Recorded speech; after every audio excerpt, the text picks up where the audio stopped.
కరీంనగర్ జిల్లా జడ్చర్లకు చెందిన బాద్మి శివకుమార్ అనుసరిస్తున్న వ్యవసాయ విధానాలు అందర్నీ అబ్బురపరుస్తున్నాయి.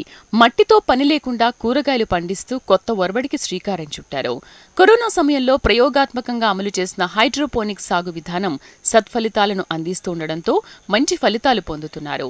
తోటి రైతులకు ఆదర్శంగా నిలుస్తున్నారు.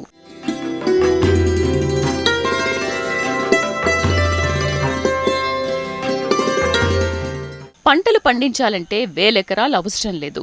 కొద్దిపాటి స్థలం ఉన్నా ప్రణాళిక ప్రకారం సాగు చేయవచ్చని నిరూపిస్తున్నారు ఈ సాగుదారు.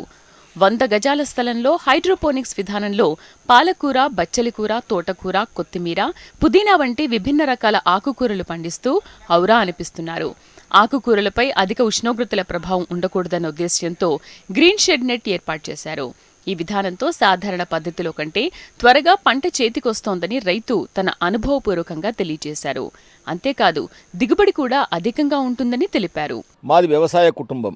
కరోనా సమయంలో పని లేక ఇంట్లో కూర్చొని నూతన వ్యవసాయ పద్ధతులు ఏమని యూట్యూబ్లో సెర్చ్ చేయడం జరిగింది.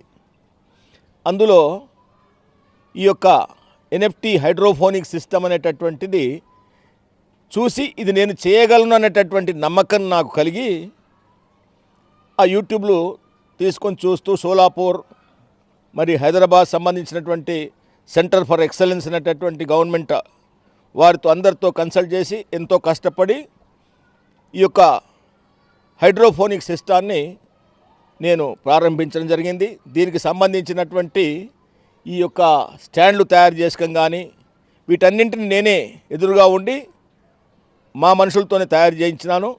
మరి ఇది ఫుడ్ గ్రేడ్ ప్లాస్టిక్ కావాలన్నారు కనుక వీటిని నాసిక్ నుండి తెప్పించినాను నేను. ఇలా ఎంతో కష్టపడి నేను ఈ యొక్క హైడ్రోపోనిక్ సిస్టాన్ని డెవలప్ చేయడానికి ప్రయత్నం చేసినాను. దీని లోపల ఉన్నటువంటి అడ్వాంటేజ్ ఏమిటంటే తక్కువ నీటితో వ్యవసాయం ఇది.